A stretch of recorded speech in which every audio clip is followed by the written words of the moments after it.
Ma'am, Shaista Parveen को लेकर अब उनका इनाम जो है बढ़ाया गया है। कुछ लोगों का ये आरोप है कि अतीक अहमद की पत्नी है या मुस्लिम, शाइस्ता मुस्लिम है, इसलिए उनको निशाने पर लिया जा रहा है। आप इस पूरे मामले को किस तरह से देखते हैं? पहली बात तो यहाँ पे ऑफ रोड क्वेश्चन हो रहा है। हालांकि मैं क्योंकि यहाँ पे फुटबॉल प्लेयर्स के समर्थन के लिए आई हूँ। रही शाइस्ता परवीन की बात, तो मैं किसी शाइस्ता परवीन की बात नहीं करना चाहूँगी। एक अपराध अगर कहीं भी षड्यंत्र में शामिल होता है, उसको 120 में बिल्कुल ही चिन्हित किया जाता है और वो अपराधी है।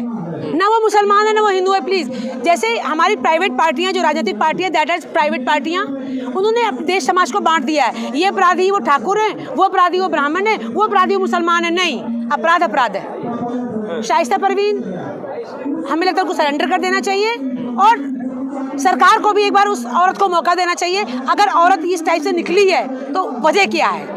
हो सकता है कि हमारे ऊपर बहुत विपदाएं आ रही हैं और मैं भी ऐसे निकल जाऊं। तो एक साइकोलॉजिकल एक थेरेपी भी और एक काउंसलिंग भी होनी चाहिए कि शाइस्ता परवीन के पीछे बनने का कारण क्या है। माफियाओं को मिट्टी में मिलाया जा रहा है। हाँ? माफियाओं का खात्मा होगा, होना ही चाहिए। वैसे तो अगर सचमुच में बात कहूँ तो माफिया अपराधियों को मिट्टी मिलाया जा रहा है।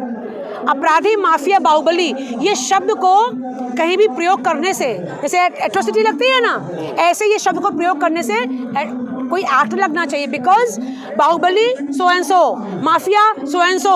आजकल के युवाओं को झंडा पकड़ा के माफिया, बाहुबली और क्या जो तरीका है उससे आप सहमत हैं? उस तरीके से देखिए, अगर कानून अपना न्याय करती सही तरीके से तब तो मैं सहमत थी। लेकिन कानून का क्या हुआ? ढाक के 3 पात। अगर योगी जी ने ये किया है तो योगी जी को जितने जेल में लोग हैं सबको मार देना चाहिए, क्योंकि वो टैक्स का पैसा हमारा खा रहे हैं। चाहे वो हिंदू हो, चाहे मुसलमान हो, चाहे सुभाष ठाकुर हो, चाहे ब्रजेश सिंह हो। फिर पहले तो डिप्टी सीएम ब्रजेश पाठक को डिसमिस करना चाहिए। अगर अपराधी माफिया अतीक अंसारी और सुभाष ठाकुर है तो उसको जनता के हवाले करके कच कच कच कच मार देना चाहिए। वो तो बहुत देर हो गई मारते हुए, उनको तो बहुत पहले मार देना चाहिए। तो ऐसे अतीक अहमद अंसारी ही नहीं, जितने भी अपराधी हैं ये अपराध का संरक्षित हो जाते हैं। इनको हम लोग जब पार्लियामेंट का सीट टिकट देते हैं, टिकट नहीं देना चाहिए, किसी भी अपराधी को टिकट नहीं देना चाहिए। सबसे पहले आप लोग बाइकाट करिए, अपराधी से पहले किसका बाइकाट करिए? ये पॉलिटिकल पार्टियां का। ये पॉलिटिकल पार्टियां ही देश को डिवाइड एंड रूल कर रही हैं। लेकिन ऐसे कानून को हाथ में लेना भी तो सही नहीं है। चाहे राजनेता ले, चाहे आम आदमी ले, कानून देश में फिर क्या करेगा? देखिए मैडम, आप लोग अगर एक क्वेश्चन पूछ रही हैं तो चुनाव आने वाले हैं 24, आप लोग जाके पूछिए कि ये जो नेता को टिकट मिला है इस पार्टियों का बहिष्कार करो, क्योंकि इसने अपराधियों को टिकट दिया है, चाहे वो बीजेपी हो, चाहे कांग्रेस हो, चाहे सपा हो। अपराधियों को कौन सी पार्टियां बढ़ाती हैं? अपराधियों को जो एक बहुत महिमा मंडल करती हैं ये पॉलिटिकल पार्टियां ही हैं। पहले तो इन पर स्टॉप लगाएं, इनका बहिष्कार होना चाहिए पार्टियों का। अपराधी अपने आप से लड़ जाएंगे। तो वोट भी तो आम जनता देती है ना, क्या आम जनता को आप लोग जाके बताइए ना। आप लोग तो फिर भी बहुत मेहनत कर रहे हो। हमें लगता है कि नेशनल न्यूज़ जो है, नेशनल टीवी, वो तो अपना सिर्फ चमचागिरी कर रही है। वो कम से कम, मैंने एक ज्ञापन दिया था डीएम को कि जैसे अभी इसने चुनाव लड़ा है शहनवाज हुसैन ने, तो उसमें लिखा है नामांकन में, हाँ मैं 376 का आरोपी हूँ, मतलब हाँ मैं बलात्कारी हूँ, लेकिन मैं चुनाव लड़ रहा हूँ। तो ज्ञापन देना चाहिए जिला के स्तर पर कि ये इस पर इतना वो है, जुल्म है या अपराध है, और कोई भी इस पर कोई भी पार्टियां टिकट देंगी तो उस पार्टियों का निलंबन होना चाहिए। वो पार्टियां देशद्रोही करार होनी चाहिए, पॉलिटिकल पार्टियां। पर मैम, जिस तरह से जो कार्रवाई हो रही है वो लीगल जो चीज़ें हैं उसका सहारा नहीं लिया जा रहा है। इक्वल बिफोर लॉ की बात की, काश ऐसी कार्रवाई सभी अपराधियों के लिए होने लगे। मैं तो कहती हूँ बिल पास करो और तालिबान फरमान जारी कर देना चाहिए अपराधियों के लिए। और पहली बात, इस टाइप का जो अपराध हो रहा है, जो वो लोग कर रहे हैं, ये तो गलत है। एक कानून का खौफ होना चाहिए, किसी व्यक्ति का या किसी मुख्यमंत्री का या किसी राजनीतिक पार्टी का खौफ नहीं होना चाहिए। कानून इतना स्ट्रांग हो, इतना सजा स्ट्रांग हो कि कोई भी अपराध करते समय अपराधी को पहले हार्ट अटैक आ जाना चाहिए। कानून से पहले तो मैम मीडिया ट्रायल होना शुरू हो जाता है, सजा सुनाई जाती है। मीडिया पर तो रोक लगा देनी चाहिए। बहुत सारे न्यायाधीशों ने कहा है कि मीडिया पर तो रोक ही लग जाना चाहिए, क्योंकि मीडिया जैसे ही नेता कानून को अपराध को बढ़ाते हैं, वैसे भी मीडिया उनके हाँ में हाँ मिलाती है। क्योंकि मीडिया, नेशनल मीडिया, अपवाद नहीं कह रही हूँ, नेशनल मीडिया किसकी है? पूंजीपतियों की है। गवर्नमेंट किसकी है? पूंजीपतियों की है। तो वो तो अपना दिखाएंगे, इसलिए मीडिया बिकी हुई है। अब मीडिया ये दिखा रहा है कि अप्रैल में ये क्या नाम है, अतीक अहमद और मई में मुख्तार, क्या मतलब मुख्तार का भी इसी तरह से अंजाम होना चाहिए? मीडिया अगर अंजाम का, तो मीडिया ने अंकिता नेगी का क्या हुआ, अंकिता नेगी का कौन वीआईपी गेस्ट आया था एंटरटेनमेंट करने के लिए, मीडिया ने ये क्यों नहीं दिखाया? अंकिता भंडारी, देहरादून की जो बच्ची थी जो मारी गई है, अंकिता नेगी को जब बलात्कारियों का फांसी हो गई थी 2014 में और 22 में उनकी फांसी माफ कर दी गई सुप्रीम कोर्ट से, तो ये क्यों नहीं मीडिया ने दिखाया? मीडिया एक बिकी हुई है, जो सरकार कहती है वही करती है मीडिया। अच्छा, सबका दिमाग हैक करती है। तो मीडिया जब अतीक को लाया जा रहा था यूपी के अंदर, लगातार उसकी कवरेज दिखा रही थी कि अतीक का ब्रेक, ऐसा भी क्या क्रेज था, ऐसा भी क्या क्रेज था मीडिया का? को नहीं दिखाया इन बेटियों, तभी तो मैं कह रही हूँ मीडिया किसके शेयर होल्डिंग है मीडिया में? मीडिया में अडानी अंबानी के शेयर होल्डिंग्स हैं। अडानी अंबानी किसकी सरकार चला रहे हैं? सत्यपाल के मामले में बोल रहे हैं सबूत ला के दो।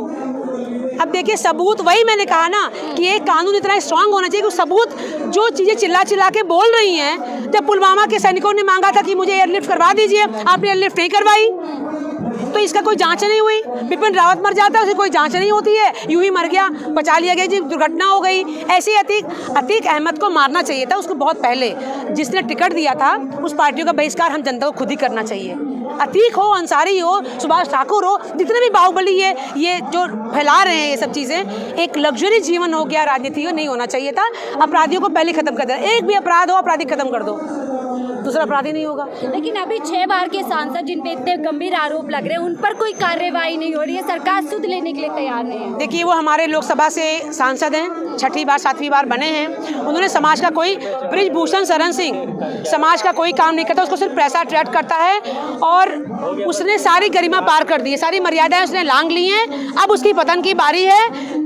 मैं आप लोगों के माध्यम से कहना चाहती हूँ, बृजभूषण शरण सिंह किसी जाति का नहीं है, किसी समाज का नहीं है, किसी पार्टी का नहीं है, उसको कुर्सी से मतलब है। वो माफिया है, कुर्सी बचा के अपनी अपराध को संरक्षित करता है सांसदी के बहाने, बाकी उसका कैरेक्टर 000 है, अपराधी है। अपराधी है ही नहीं उत्तर प्रदेश में, तो ये कैसे रहेगा? अब ये तो सांसद है ना, विधायक होते तो बता दिया जाता वहाँ पे। ये तो 30 बार के उसमें रह रहे हैं संरक्षण में। यूपी में बोल रहे हैं ना दंगा ना कर्फ्यू, सब चल। अब वैसे योगी जी ने एक काम अच्छा किया है, योगी जी ने काम अच्छा किया कि बृजभूषण के कई सारे अवैध जो उनका कब्जा था उसको नेस्ताभूत किया है, लेकिन ये बृजभूषण ने मीडिया में नहीं आने दिया, क्योंकि वहाँ के यूट्यूबर्स जो हैं, जो लोकल मीडिया वाले हैं, उसको पैसे देके वो अपनी तरफ करे रहता है, उसकी खासियत यही है। और उसने इन्हीं का शोषण नहीं किया होगा। उनके कॉलेज में जो बच्चियाँ पढ़ती हैं, उनको डिग्री लेने के लिए पहले इससे गुजरना पड़ता है। कई बच्चियों ने मुझसे कहा बुआ आके बोलिए इस बात को, लेकिन अब जब उनसे बोल रहे हैं आप आके गवाही दीजिए, तो उनकी शादियाँ हो चुकी हैं, उनका घर बर्बाद हो जाएगा, तो वो नहीं बोल रही हैं। बल्कि बच्चियाँ ही नहीं, मैं कह रही हूँ एक जांच ऐसी हो जाए बृजभूषण शरण सिंह पे, लड़के भी निकल के आए होंगे क्या तकलीफें हैं। लेकिन डबल इंजन सरकार बताते हैं, यूपी में भी भाजपा, यहाँ भी भाजपा। लगातार योगी कहते हैं कि अगर मेरे राज्य में बेटी को एक चौराहे पे छेड़ा जाए, दूसरे चौराहे पे गोली मार दो, उसी चौराहे से वो आते हैं बृजभूषण, उन पर कोई कार्रवाई नहीं होती। एक मिनट, मैं कह रही हूँ कि बृजभूषण यूपी से पहले सांसद है, वो एक केंद्र का विषय हो गया। और आप केजरीवाल से बोलिए, स्वाति मालिवाल बैठी होती है ना, उनसे बोलिए, दिल्ली की पुलिस को इतना एक्टिव करते हैं, एनजीओ इतना एक्टिव करते हैं कि बृजभूषण का घर यहाँ से 2 किलोमीटर दूर है, जाके वहाँ पे उनको कूट के मार डाले। वो कहते हैं पुलिस मेरे हाथ क्यों पुलिस हाथ में नहीं है? तो मुख्यमंत्री अगर इतना बेचारा है ना केजरीवाल, नाटकबाज, तो उसे बोले इस्तीफा दे दे केजरीवाल एक ब्यूरोक्रेट है, नाटकबाज। He is earning money, that's it. तो खुद इस समय इतना अगर बेचारा है वो, तो वो उसके बाप की क्या वसीयतनामा तो है नहीं, राज्य कोई राजा तो है नहीं। अगर वो इतना बेचारा है, उसे पुलिस नहीं संभलती है, उसे एलजी नहीं उसका सुनते हैं, तो आरक्षण यार, तो तुम क्यों बने बैठे हो? उसका सत्येंद्र जैन कहता है कि मेरे को दिमागी प्रॉब्लम हो गई थी जब कोविड आया था, इसलिए मेरे को भूल गया हूँ। तो उससे तो हत्याएं की है, कोविड में इतने लोग मरे, उसको दिमागी प्रॉब्लम हो गई, उसने तो हत्या की है सत्येंद्र जैन ने। तो इन लोगों को तो सामूहिक इस्तीफा दे देना चाहिए। अगर इतने अच्छे केजरीवाल को पुलिस और एनजीओ ऑर्डर देना चाहिए। और बृजभूषण का घर सरन यहीं पे है, 2 किलोमीटर दूर है, इसमें बृजभूषण का घर घेर के और तबाही मचा देनी चाहिए उसके घर पे।